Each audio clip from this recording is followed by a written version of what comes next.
Hello বন্ধুরা, good morning and welcome back to my channel. আশা করছি তোমরা সবাই খুব ভালো আছো। তো আমরাও ভালোই আছি, দেখতেই পাচ্ছ। তো সকাল সকাল আজকে চলে এসেছি একটু ডিপ ক্লিনের ভিডিও নিয়ে। তো এমনি দিন তো মনে করো শেয়ার করি তোমাদের সঙ্গে রান্নাবান্না, খাওয়া দাওয়া, এই সমস্ত কিছু। তো আজকে আমি কিভাবে এত গরমে কখন ঘুম থেকে উঠি বা কী করি না, কীভাবে ডিপ ক্লিনের কাজগুলো সব কমপ্লিট করছি। আর এতটাই হাওয়া বাতাস ঝড় বৃষ্টি হচ্ছে, তো তাই জন্য তো ঘর বাড়ি সব নোংরা নোংরা ধুলো ধুলো হচ্ছে, সেটা তো স্বাভাবিক, সবারই জানা কথা। তো সেটাই আর কি কীভাবে ক্লিন করি সেটাই তোমাদের সঙ্গে শেয়ার করবো। তো এখন কিন্তু ঘড়িতে বাজে ঠিক 6টা। প্রত্যেক দিন 6:30টায় উঠি, আজকে 6টার সময় ঘুম থেকে উঠেছি এই ডিপ ক্লিনিংগুলো করবো বলে। এগুলো না অনেক দিন ধরেই পড়ে আছে, ভাবছি করব করব, কিন্তু করা হচ্ছে না। কেন বলো তো? এতটাই গরম, কি বলবো। আর গরমে তো এমনিতে রান্নাবান্না খাওয়া দাওয়াই করা যাচ্ছে না, তো তারপরে আবার এই সমস্ত কাজ। আর এই সমস্ত কাজ করতে গেলে তো তোমরা জানোই কতটা মানে ধুলো মাখতে হয়, সেটাই তো স্বাভাবিক, সবাই জানো। তো এই কাজগুলো না মানে দুপুর গরমে রোদে করতে গেলে এতটা বিরক্ত লাগে, কি বলবো। আর মানে ধরাই হয় না এই গরমের জন্য। এগুলো সব আমার এইভাবেই পড়ে আছে প্রায় অনেক দিন ধরেই, প্রায় ওই 20-25 দিনের মতো, প্রায় মাসখানেকও হয়ে যেতে পারে, কোনো ঠিক নেই। তো আমি এগুলো ভালো করে আর কি ক্লিন করা হচ্ছে না এই গরমের জন্য, এতটাই গরম। তো আজকে ভাবছি যে না, এখন আর এগুলো নিয়ে ফেলে রাখলে বা বসে থাকলে হবে না, যেহেতু অনেকটাই নোংরা হয়ে গেছে। আর নোংরাভাবে থাকা, নোংরাভাবে কাজ করা তো একদমই স্বাস্থ্যের পক্ষে ভালো না, সেটা সবাই জানো। তো আমি থাকতেও চাই না, আমার ভীষণ খারাপ লাগে। যেহেতু আগে ও বাড়িটাতে ছোট্ট একটা ঘরের মধ্যে ছিলাম, তো তখন আমি কোনোদিনও এই আমার জিনিসপত্রগুলো সব নোংরা এলোমেলো এখানে সেটা ওখানে সেটা আমি ফেলে কোনোদিনও রাখিনি। আমার ভীষণ খারাপ লাগে যে বাড়িতে কেউ আসবে, এসে পরে দেখবে যে এরকমভাবে পড়ে আছে বা এইভাবে পড়ে আছে, তো কেউ কিছু করে না, গোছায় না। এই জিনিসটা আমার খুব খারাপ লাগে। তো আমি সবসময় একটু থাকতে চাই আর কি পরিপাটি হিসেবে। তো সেই দিক থেকে আমার হাজব্যান্ড একদমই উল্টো। আমি চাই সবসময় গুছিয়ে গেছে সুন্দর করে রাখবো, আর ওর শুধু কাজ হচ্ছে এখান থেকে জামাকাপড় নিয়ে ওখানে করবে, ওখান থেকে জামাকাপড় নিয়ে এখানে করবে।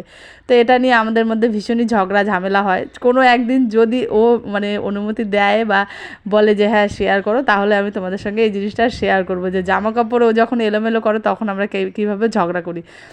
আমি ওকে যতবার বলবো যে জামাকাপড় এদিক থেকে ওদিক করবে না, ও ততবার বেশি করে করে করবে, আর আমার কথা শুনবেই না। আমাকে বলবে তোমাকে কী জন্য রেখেছি বাড়িতে, আমি জামাকাপড় এদিক ওদিক করে রেখে যাবো ডিউটিতে, তুমি এগুলো সারাদিন বসে বসে গুছাবে। তো এই নিয়ে আর কি ভীষণ ঝামেলা হয় জামাকাপড়। আর জানো তো কী করবে, মানে এতটাই খারাপ অভ্যাস, কি বলবো। আর ভেজা গামছা বা তোয়ালা যাই ব্যবহার করুক না কেন, চান টান করে উঠে যে ব্যবহার করে সেটাকে বিছানার উপর রেখে দিয়ে চলে যায়। আমার তো মাথাটা ভীষণ গরম হয়ে যায়। এই জিনিসটা আমি একদমই পছন্দ করি না। যেহেতু ওই ভেজা তোয়ালাটা বা গামছাটা বিছানার উপর যেখানে রাখে সেই জায়গাটা ভিজে যায় না, তারপরে একটা দেখবে কেমন একটা বাজে গন্ধ বেরোয়। তো সেই জিনিসটা আমার ভীষণই খারাপ লাগে। তো ওটা মানে একদম করবে, বলবে যে হ্যাঁ তোমাকে আমার রাগাতে ভীষণ ভালো লাগে। তো বলে রেখে দিয়ে ডিউটিতে চলে যাবে। তো এদিকে দেখতে পেলে শোকেসের উপরে যা শোপিস টোপিসগুলো ছিল সমস্ত কিছু সব পরিষ্কার টরিষ্কার করে নিয়েছি। আর এগুলোতে না এতটাই ধুলো পড়ে গেছে, কি বলবো। আর এখন এত গরম লাগছে, ফ্যান অফ করা, যেহেতু এই ধুলোর কাজ করছি, ধুলোর কাজ তো আর ফ্যান চালিয়ে করা যাবে না, তো ফ্যান অফ করে রেখে তারপরেই আমি এই ধুলোর কাজগুলো সব করছি। আর এদিকে দেখো টিভিটাকে যে নামিয়েছিলাম, এটাকে সবার আগে সেট করে নিলাম। যেহেতু আমার ঘরে টিভিটা কিন্তু চলে না, টিভিটা তবুও আর কি একটু মাঝে মাঝে চালাই, তো ভাবছি কানেকশনটা দিয়েই নেব। তো অনেক দিন ধরে দেওয়া নেই, এবাড়িতে আসার পর থেকে তো টিভি দেখাই হয় না, এই ফোন নিয়েই সারাদিন পড়ে থাকি আমি। সেটার জন্য কত বকা খাই, কাজ নিয়ে থাকে, আর একটুখানি কাজের চাপও আছে। তো তাই জন্য ভাবলাম যে আজকে যেহেতু, আর আমি এই ডিপ ক্লিনের কাজগুলো কোন দিন করি বলো তো? সানডেতে, যেহেতু আমার ছেলে সেদিন স্কুল থাকে না, আর ওকে এটা ওটা করে দিতে বললে করে দিতে পারে সেদিন। তো যেহেতু অনেকটাই বড়, মানে সেই 8-9 বছর বয়স হয়ে গেছে, তো ওকে বললে বোঝে, বা বলি যদি যে মাম্মা এটা একটু করে দাও, এটা একটু এগিয়ে দাও। আর ডিপ ক্লিনিং করতে গেলে তো বুঝতেই পারো যে একজন যদি হেল্পার থাকে তাহলে কিন্তু ভীষণই ভালো হয়। তো আমি সেজন্যই রবিবার দিনটাকেই বেছে নিয়েছি যে ডিপ ক্লিনের কাজগুলোই রবিবার দিনটাই করব। যেহেতু আমার ছেলেও বাড়িতে থাকে, আর হাজব্যান্ডের উপর তো ভরসা করে একদমই থাকা যাবে না। কেন যাবে না? সে তো সবসময় তার ডিউটি নিয়েই ব্যস্ত থাকে। তাকে যদি বলি বাড়িতে আছো আজকে এটা করে দাও সেটা করে দাও, সে বলবে যে না, এতদিন পরে ডিউটিতে বাড়ি আছি আমি, আর তোমাকে আমি কাজ করে দেবো, আমি বসে বসে দিন কাটাবো। আমিও তাই জন্য ওকে কিছু বলি না করতে, যে থাক, সারা বছর তো বেচারা ডিউটিটাই করে, তো রোদে গরমে পুড়ে ঝড় বৃষ্টি সব কিছু মাথায় নিয়ে ডিউটি করতে হয়। তো তাই জন্য বাড়িতে আর কোনো রকম কোনো কিছু ওকে আমি করতেও বলি না। সকালে ঘুম থেকে উঠে আমি যা পারি, যতটা পারি সমস্তটাই একাই করি। আর তোমরা তো দেখো একাই করি। সময় মাঝে মাঝে হলে, এখন আর ওর সময় হয় না হেল্প করে দেওয়ার, আগে দিত, সময় পেত। তো এখন যেহেতু তাড়াতাড়ি তো ও যেহেতু তাড়াতাড়ি ডিউটিতে চলে যায়, তো তাই জন্য হেল্প করার মতো কেউই নেই, একা একাই সমস্তটা করতে হয়। তো বললামই প্রথমে যে সানডেটাই আমি বেছে নিয়েছি, যে সানডেতে সমস্ত যা পরিষ্কার করার থাকবে সেগুলোই করবো। আর দেখো এখন বেডশিট বিছিয়ে নিচ্ছি। বেডশিটটা কি বলতো, টান টান করে মানে পাতা থাকলে না ঘরটা দেখতে ভীষণই ভালো লাগে। আর আমি মনে করি সবসময় ঘরের দেখবে সৌন্দর্যটা বাড়ায় হচ্ছে বেডের যতটা বেডটা গুছিয়ে রাখার চেষ্টা করবে ততটাই দেখবে ঘরটাকে, মানে ঘরটা যতই এলোমেলো থাক কিন্তু দেখবে বেড যদি গোছানো থাকে সুন্দর টান টানভাবে, তো দেখবে ঘরের একটা আলাদা রকমই শো বা সৌন্দর্য আসে। তো আমার মনে হয় যেটা, তোমাদের কি মনে হয় অবশ্যই কমেন্ট করে জানাবে। তো আমার এটাই মনে হয় যে ঘরে যদি বিছানাটা বা বেডটা যদি একদম ভীষণ সুন্দরভাবে গোছানো থাকে না, তো মনে হয় যেন কি যে না গোটা ঘরই আর কি গোছানো আছে। তো আমি সকালবেলাতে প্রত্যেক দিন কিন্তু ঘুম থেকে উঠে আগে এই বেডটাই গোছানোর চেষ্টা করি। তো দেখো সবাই ঘুম থেকে উঠে গেছে, তো আমি বেডশিটটা চেঞ্জ করে নিয়েছি। তো তারপরে আবার বেডশিটগুলো ভালো করে পেতেও নিয়েছি, আর বালিশগুলো একটু রোদে দিয়ে দিয়েছি। তো তারপরে আর কি অনেকক্ষণ বিকেলবেলার দিকটাতে বালিশের উঠে নিয়ে এসে বালিশের কাভারগুলোকে লাগাবো। তো সেটাই চিন্তা ভাবনা করে নিয়েছি, করে তারপরে আর কি বালিশগুলোকে রোদে দিয়ে এসেছি। তো এখন বেডটাকে গুছিয়ে নিয়েছি। আর ঘর ডিপ ক্লিন করলে তো বুঝতেই পারো যে কত কিছু সব ঘর থেকে সব নোংরা টোংরা বার হয়, তো সেগুলোই আমি দেখো এখন ঝাড় দিয়ে বার করে নিচ্ছি।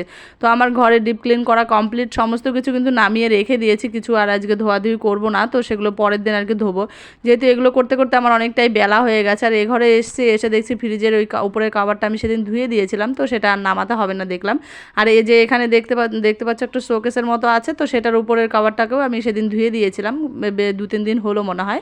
তো দেখলাম যে ধুতে হবে না, তো তাই জন্য আর এগুলো আর নামাইনি। এখানে দেখো আমার ছেলের কয়েকটা খেলার জিনিস আছে, আর এখানে আমার এই মেশিনের সেলাইয়ের যা জিনিসপত্র লাগে সেগুলোই আছে। তো দুপুরে খাওয়া দাওয়া করে চান টান করে ঘুমিয়েছিলাম। তো বিকেলবেলাতে আবার এই দেখো বালিশগুলোকে রোদ থেকে তুলে নিয়ে এসে কাভারগুলোকে সুন্দর করে লাগিয়ে দেবো। বালিশের কাভারের সঙ্গে দেখবে বিছানার চাদরটা সেট করা থাকলে না ঘরের একটা সৌন্দর্য আলাদা লাগে দেখতে। তো এখন যেহেতু মানে এই যে বেডশিটটা দেখতে পাচ্ছ, তো এটা হচ্ছে গিয়ে আমার মাসি শাশুড়ি আমাকে গৃহপ্রবেশে গিফট করেছিল। গৃহপ্রবেশের যে অনুষ্ঠান করেছিলাম সেই অনুষ্ঠানে আর কি এটা গিফট দিয়েছিল। তো এটা আর কি ভীষণই ভালো, নরম বিছানার চাদরটা ভীষণই সুন্দর। তো আমি আরও কয়েকটা বেডশিট পেয়েছিলাম, তো আমার ননদ দিয়েছিল, তারপরে হচ্ছে গিয়ে আমার এক মাসি শাশুড়ি আরেক মাসি শাশুড়ি আছে উনি দিয়েছিলেন, তারপরে আমি যার কাছে সেলাই শিখেছি তো উনিও আমাকে একটা মানে বেডশিট দিয়েছিল। তো সেগুলো আর পাতা হয়নি, এই বেডশিটটাই আমি এখন আপাতত ব্যবহার করছি, যেহেতু আমার আগের অনেকগুলোই আছে। তো সেগুলো একটু মানে ছিড়ুক বা নরম হোক, তারপরে আবার ওগুলো ব্যবহার করব। তো সেই জন্য ওগুলো রেখে দিয়েছি, আর এই বেডশিটটাই আমি কিন্তু ব্যবহার করছি। তো এদিকে দেখো সমস্ত কিছু গোছানো আমার কমপ্লিট, সুন্দর করে রেখে দিয়েছি। আর আমার বিছানাটা গোছানো না থাকলে না মাথা গরম হয়ে যায়, ভীষণই খারাপ লাগে। ঘরের দেখবে বিছানাটা মানে বেডটা যদি গুছানো থাকে তাহলে কিন্তু ভীষণই ভালো লাগে ঘর দেখতে, সেটা আমি বারবার বলছি। তো আমার ভীষণ ভালো লাগে, তোমাদের কোনটা ভালো লাগে অবশ্যই কমেন্ট করে জানাবে। তো এদিকে দেখো আমার মাম্মামের কিছু জামা কাপড় ছিল, তো 2 দিন ধরে ধুয়েছিলাম, ধুয়ে ওই বাস্কেটের মধ্যে একটা ঝুড়ি আছে রাখার, তো সেটাতেই রেখে দিয়েছিলাম। তো সেগুলো আর গোছানো হয়নি, তো ভাবছি এখন গুছিয়ে রেখে দিই, যেহেতু ওর জামা কাপড় ও এখন নিজেই নিয়ে পড়তে পারে, তো ওকে শুধু বলে দিতে হয় মাম্মা এখানে এটা আছে। তো আজকের ভিডিওটা আমি এখানেই রাখছি। যদি ভিডিওটা কোথাও ভালো লেগে থাকে তো লাইক কমেন্ট অ্যান্ড শেয়ার করে দেবে। আর যারা আমার ভিডিও রেগুলার দেখে সুন্দর সুন্দর কমেন্ট করো, তাদের জন্য অসংখ্য অসংখ্য ধন্যবাদ। তো অনেকেই আমার ভিডিও দেখে ভালো ভালো কমেন্ট করে, তাদেরকে অনেক ধন্যবাদ আমার ভিডিও দেখার জন্য আর আমাকে এতটা ভালোবাসা দেওয়ার জন্য। তো